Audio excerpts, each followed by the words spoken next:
আপনি কি জানেন কোন চারটে মিথ্যে আমাদের চলার পথে সবচেয়ে বেশি বাধা সৃষ্টি করে এবং আমাদের জীবনটাকে ফেলিওর করে দেয়? যদি সত্যিকারের ধনী হতে চান, যদি নিজেকে প্রতিষ্ঠিত করতে চান, সফল হতে চান, তাহলে আপনাকে এই চার মিথ্যে থেকে আজই এই মুহূর্তে বেরিয়ে আসতে হবে। চারটে মিথ্যে, এই চারটে মিথ্যে কিন্তু মারাত্মক একটা মিথ্যে। কেন বারবার মিথ্যে মিথ্যে মিথ্যে শব্দটাকে উচ্চারণ করছি?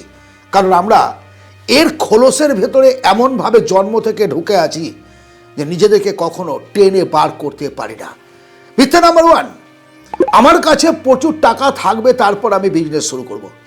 একটা মারাত্মক মিথ্যে, মারাত্মক একটা ট্র্যাপ। হ্যাঁ, আমি জানি টাকা ছাড়া কোনো কিছু হয় না, টাকা ইনভেস্ট ছাড়া কোনো বিজনেস হয় না, কিন্তু এটাও তো ঠিক যে টাকা ছাড়াও বিজনেস হয়। আপনার মস্তিষ্ক, আপনার কাজ করার ক্ষমতা যদি থাকে, আপনার মধ্যে কোনো আইডিয়া থাকে, তাহলে টাকা ইনভেস্ট করতে হয় না। আমার এখানে টুকু স্টেশনার্স সবচেয়ে বড় হোলসেল একটা দোকান, যার জীবনযাত্রা শুরু হয়েছিল আজ থেকে 10 বছর আগে রেল লাইনের ধারে, রেল গেটের ধারে একটা ফুটপাতে খলপার ঘর দিয়ে, একেবারে রাস্তার ধারে ফুটপাতে ছোট্ট একটা দোকান, গুমটির দোকান বলতে পারেন। সে আজকে 4 তলা বিল্ডিং করে হোলসেল মাল বিক্রি করছে। ডাইরেক্ট কোম্পানি থেকে প্রোডাকশন তৈরি হয়ে তার দোকানে আসে, বিদেশ থেকেও মাল আসে এবং এলাকার বিভিন্ন জায়গায় তার মাল ডেলিভারি যায়। কি করে হলো? কি করে সম্ভব হলো একটা ছোট্ট দোকান স্টার্ট করে এই জায়গায় আসা? রাজেশ ইলেকট্রিক মিস্ত্রি, যে তমাল বলে একটা সেন্টার খুলেছেন, একটা সময় বাড়ি বাড়ি বাড়ি বাড়ি গিয়ে ইলেকট্রিক ওয়্যারিং করা ছেলেটা আজকে ইলেকট্রিকের একটা বড় দোকান, হোলসেল দোকান খুলে বসেছেন। জীবনযাত্রা শুরু করার জন্য না পঞ্জিকা দেখার প্রয়োজন নেই, ভালো দিন দেখার প্রয়োজন নেই, অর্থ আছে কিংবা নেই সেটা ভাবার প্রয়োজন নেই। শুরু করুন ছোটোভাবে, ফেলিওর আসবে না। এই ছোট শুরু করে যখন আপনি সেই বিজনেসটাকে জানছেন, আস্তে আস্তে ইনভেস্ট বাড়াচ্ছেন, বিজনেসটা বড় করছেন, সেই বিজনেসটা অন্তত পক্ষে 2-3 পুরুষ চলবে। কারণ আপনার রক্তস্রোতে তখন বিজনেসের ধারা বইছে। আপনার পরবর্তী প্রজন্ম তখন আপনার টাটে আপনার পাশে বসে নতুনভাবে বিজনেস শেখার সুযোগ পাচ্ছে। সুতরাং এই মিথ্যের আবরণ থেকে আপনাকে বেরিয়ে আসতে হবে। আপনার কাছে যেটুকু পুঁজি আছে এবং আপনার কাছে যে কোয়ালিটি আছে, যেটা আপনি জানেন, আজই শুরু করুন। অন্তত মস্তিষ্ক থেকে শুরু করুন, তারপরে প্র্যাকটিক্যালি আগামী সকাল আসলেই নতুন একটা উদ্দীপনা নিয়ে নেমে পড়ুন বিজনেসের রাস্তায়। মিথ্যে নাম্বার 3, ভাগ্যের দোহাই দিয়ে ঘরে পঙ্গুর মতো বসে থাকা। ভাগ্য নেই এই কথা কিন্তু আমি বলছি না এবং বলবও না, ভাগ্য আছে। কিন্তু বস, ভাগ্যের দোহাই দিয়ে আপনি ঘরের মধ্যে চুপচাপ বসে থাকলে খেতে পাবেন? আপনার কাছে খাবার চলে আসবে? ভাগ্যে থাকলে আমি খেতে পাবো, ভাগ্যে থাকলে আগুনে পুড়বো, আঙুলের মধ্যে আঙুল ভরে দেবেন, পারবেন দিতে? না। এটা হচ্ছে কি বলতো, কর্ম প্লাস ভাগ্য ইজুকাল টু ফল। কিন্তু কর্মের দ্বারা ভাগ্যের পরিবর্তন ঘটানো সম্ভব। আপনি যদি সঠিক কাজ করেন, সঠিক পদ্ধতিতে এগিয়ে যান, আপনার জেদ যদি থাকে যে আমি এই কাজটি করব, ভাগ্য যিনি লিখেছেন না, বিধাতা, তিনিও চমকে যাবেন।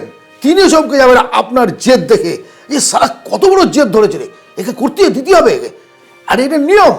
আপনি ভাগ্যটাকে পরিবর্তন করার চেষ্টা করবেন না, চুপচাপ বসে থাকবেন, হবে না। যদি জীবনে বড় হতে চান, কর্মকে ভালোবাসুন, ভাগ্যের ওপরে বসে থাকবেন না ভরসা করে। ভাগ্যে যা আছে হবে, ফলের চিন্তা আপনাকে করতে হবে না।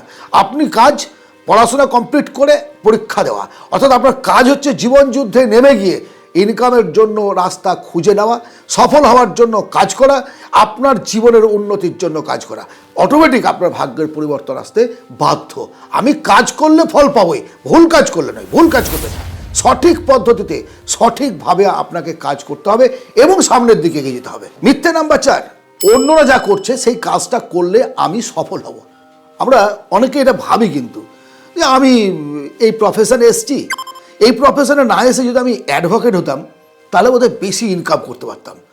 একজন স্টেশনারি দোকানদার সে ভাবছে আমি যদি কাপড়ের দোকান করতাম তাহলে বেশি ইনকাম করতাম। কাপড়ের দোকানদার ভাবছে ধের সালায় ব্যবসায় কোনো লাভ নেই, কিচ্ছু নেই, একদম শেষ হয়ে যাচ্ছে ধার বাকি, আমি গ্রসারির দোকান করলে ভালো করতাম। মানে কি, অন্যকে দেখে নিজেকে জাজমেন্ট করছি।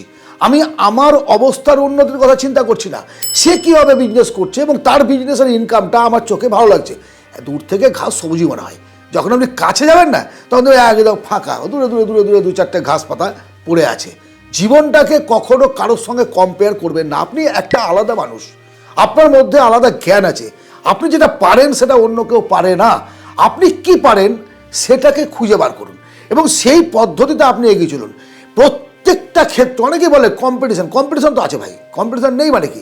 আমরা চোখে যা কিছু দেখতে পাচ্ছি তা নতুন নয়, তা আগে কেউ করেছে, এখনও কেউ করছে। আপনি যে কোনো কাজ, যে কোনো বিজনেস করুন, আপনি দেখবেন একটা কম্পিটিশন আছে। আপনার এলাকায় কম্পিটিশন আছে কাপড়ের দোকানে, কোনো কাপড়ের দোকান কি বড় হয়নি?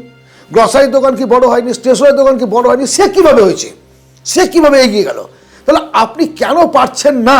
আপনার মধ্যে কোন দুর্বলতাটা আছে? আপনি কি প্রোডাক্ট সম্পর্কে জানেন না? আপনি কি কাস্টমার ডিল করতে পারছেন না? আপনার কি কথা বলার ক্ষমতা নেই? এগুলো তো পরিবর্তনযোগ্য, এগুলো তো আপনি চেঞ্জ করতে পারবেন, আপনাকে নিজেকে তৈরি করতে পারবেন। এই যে 4টে মিথ্যে কথা বললাম, এই 4 মিথ্যের কোনো মিথ্যে আপনার মধ্যে যদি থাকে, আপনি জীবনে সফল হতে পারবেন না। সফলতার জন্য কারি কারি টাকা নয়, সফলতার জন্য যেটা দরকার একটা মানসিক বিকাশ, শান্তি, সুশৃঙ্খলবদ্ধ কাজ করা, নিজের প্রতি ভরসা রাখা এবং কাজকে ভালোবাসা। আজকের এই আলোচনা যদি আপনার জীবন পরিবর্তনে কোনো কাজে লাগে, অবশ্যই এটা লাইক করবেন, সাবস্ক্রাইব করবেন, শেয়ার করবেন, কারণ এই ধরনের ভিডিও আমি বারবার এই চ্যানেলে আনতে থাকি। ভালো থাকবেন, দেখা হবে অন্য ভিডিওতে। ধন্যবাদ।